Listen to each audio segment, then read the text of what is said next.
नमस्कार मैत्रिणींनो, स्वागत आहे तुमचं माझ्या लाईफ ऑफ उत्कृष्टी मॉमी या चॅनलमध्ये। आज आहे 5 तारीख आणि वार आहे गुरुवार। शनिवारपासून तर मंगळवारपर्यंत तर आम्ही गावालाच गेलेलो होतो। त्यानंतर मंगळवारी रात्री गावाहून आलो आणि त्याच्यानंतर मग आता गुरुवारी सृष्टी शाळेत जात आहे। तो ब्लॉग मी तुमच्याबरोबर शेअर करत आहे। सृष्टीला मी आधी दूध वगैरे दिलं आणि त्याच्यानंतर मग आता मी देवडांगरची भाजी तिच्या टिफिनसाठी बनवायला घेतलेली आहे। सरांसाठी आणि माझ्यासाठी जर देवडांगरची भाजी बनवायची असते तर त्यावेळेस मी त्याची जी साल असते ती काढत नाही, परंतु मुलांना मात्र ती साल आवडत नाही, म्हणून मग साल साईडला काढून घेतली आणि मग बटाट्याची भाजी आपण ज्याप्रमाणे बनवतो त्यानुसार मग देवडांगरची भाजी बनवून घेतली।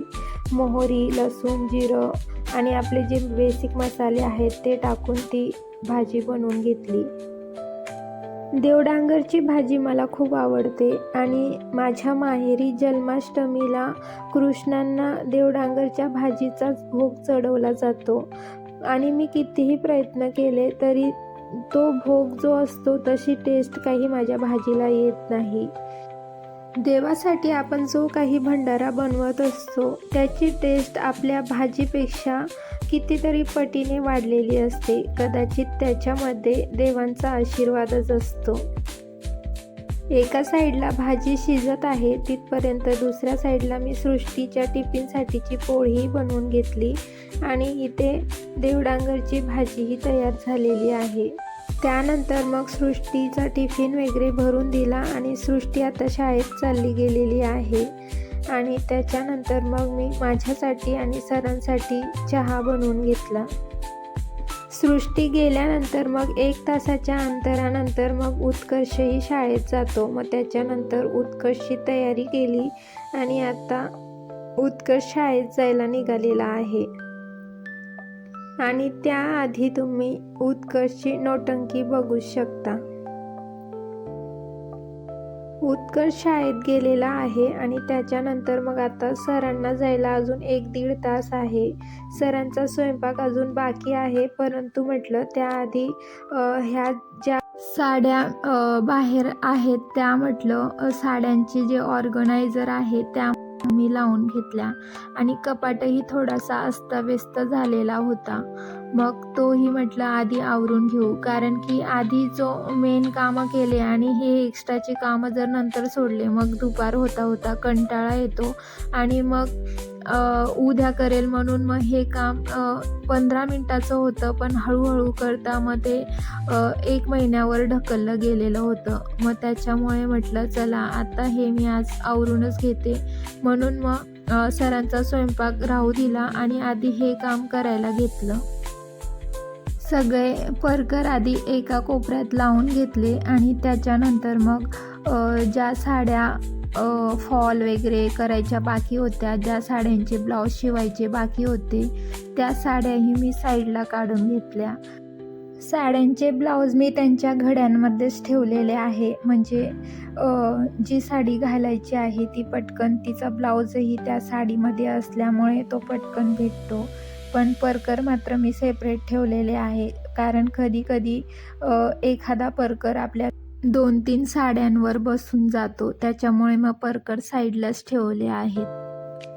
ज्या साड्यांच्या घड्या मोडलेल्या आहेत त्या साड्यांच्या घड्याही मी घालून घेतल्या आणि घड्या घालता घालता कपाटाकडे हे बघत होते मी की अजून कोणता कप्पा खराब झालेला आहे। सृष्टीचे जे पार्टीवेअरचे कपडे आहेत ते मी एका कप्प्यात ठेवलेले आहे, परंतु तो कप्पा चांगला आहे, परंतु त्यांचे जे फॉर्मल कपडे आहेत त्यांचा कप्पा थोडासा अस्ताव्यस्त झालेला।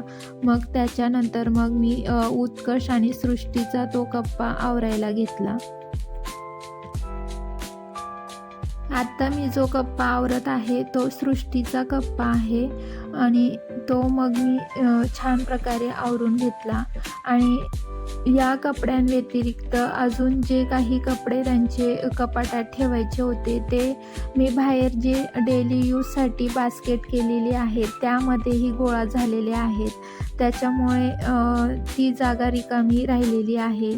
आता कपाट आवरून घेते आणि सरांचा आता शाळेचा टाईम झालेला आहे, त्याच्यामुळे मग ते जे डेली यूजचे कपडे होते त्याच्यामध्ये जे बाकीचे कपडे आहेत ते मी नंतर आवरेल. आता तात्पुरता एवढे कपडे लावून घेतले आणि जे कपडे ते घालत नाही ते कपडेही मी साईडला काढून घेतले. आणि ज्या साड्यांना फॉल लावायचे बाकी होते, ज्या साड्यांना म्हणजे ब्लाऊज वगैरे शिवायचे बाकी होते, त्या साड्याही मी अशा प्रकारे बाहेर काढून घेतलेल्या आहेत. आणि त्याच्यानंतर मग मी परत इथे सरांच्या स्वयंपाकाच्या तयारीला लागलेली आहे. सरांना मी चवळीची भाजी बनवून देत आहे. एका साईडला चवळी होत आहे तिथपर्यंत मग लगेचच दुसऱ्या साईडला पोळ्याही करून घ्यायच्या आहेत, म्हणून मग आधी तवा मी तापवायला ठेवला आणि लगेचच मग पोळ्याही लाटून घेतल्या. एका साईडला पोळी होते तिथपर्यंत मग दुसऱ्या साईडला चवळीची भाजी होत आहे. आणि छान अशी चवळीची भाजी तयार झालेली आहे.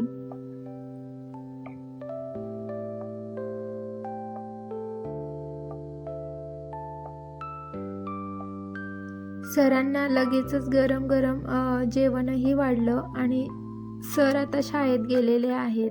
त्याच्यानंतर मग मी भांडे घासायला घेतले. इतक्यात सृष्टी ही शाळेतून आलेली आहे, त्यामुळे मग तिचे टिफिन बॉटलही घासून टाकले. त्यानंतर मग सीझनचा पहिला आंबा सरांनी आणलेला होता, तो मुलांनी छान एन्जॉय केला. आंबा हा तर सर्वांनाच आवडतो आणि उत्कर्षला तर किती आवडतो ते तुम्ही त्याच्या एक्सप्रेशनवरून समजूच शकता.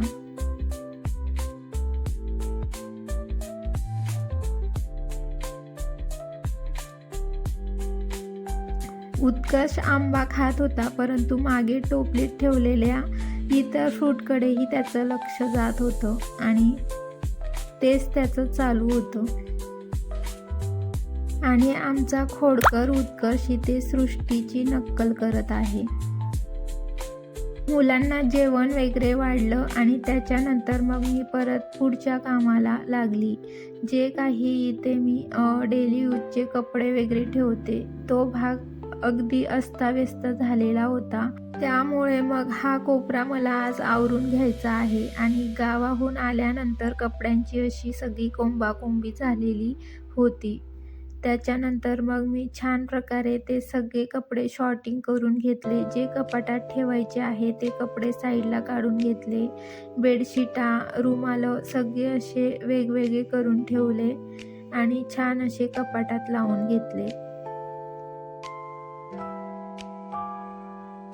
माझ्या डेली यूजच्या बास्केटमध्ये असे कपाटात असणाऱ्या परकर साड्या जमा झालेले होते, ते मी साईडला काढून घेतले. त्यानंतर मग त्यांच्याही छान घड्या घालून घेतल्या आणि मग डेली यूजचा बास्केट मी छान मोकळा करून घेतला.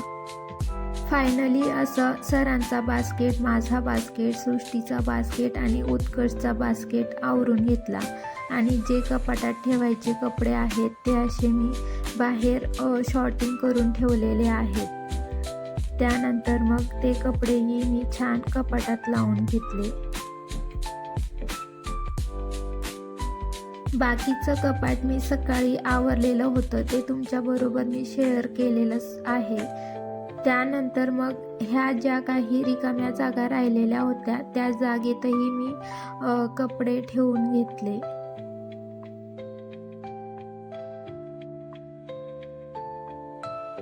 आणि सृष्टी आणि उत्कर्षचा कप्प्यांचा फायनल लुक असा काही दिसत आहे. त्यानंतर मग बाकीच्या माझ्या साड्या वगैरे ज्या काही बाहेर होत्या त्याही मी कपाटात लावून घेतल्या.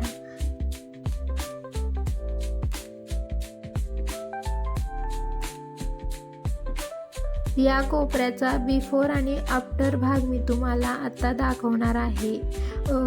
हा कोपरा आवरण्यापूर्वी असा काही सगळा अस्ताव्यस्त झालेला होता.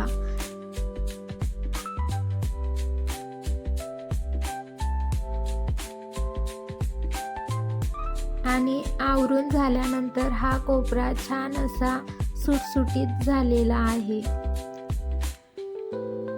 या कोपऱ्यामध्ये माझ्या बऱ्याच वस्तू ठेवलेल्या असतात आणि ही आहे त्याची दुसरी बाजू. तीही अशी सगळी अस्ताव्यस्त झालेली होती आणि ती बाजूही आवरल्यानंतर अशी छान अशी सुटसुटीत झालेली आहे.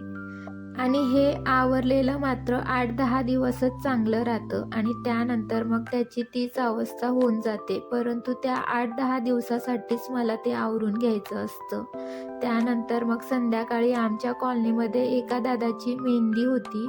मग त्या फंक्शनला मग आम्ही जायला निघालो. त्या दादाचं लग्न नाशिकला आहे, त्यामुळे मग मेहंदी फंक्शनलाच आम्ही त्यांना भेट दिली आणि त्याच्यानंतर मग रविवारी त्या दादाचं रिसेप्शन ठेवलेलं आहे. मग नंतर मग डायरेक्ट आपण रिसेप्शनलाच त्या दादांना भेट देऊ. मेहंदी फंक्शनला गेलेलो होतो, तर मग कॉलनीतल्या आम्ही सगळ्या महिलांनी छान असं थोडासा डान्स केला आणि त्याच्यानंतर मग मी घरी आली. मग रात्रीचा स्वयंपाक वगैरे केला आणि असा काही माझा आजचा दिवस होता. भेटूया नवीन ब्लॉगमध्ये.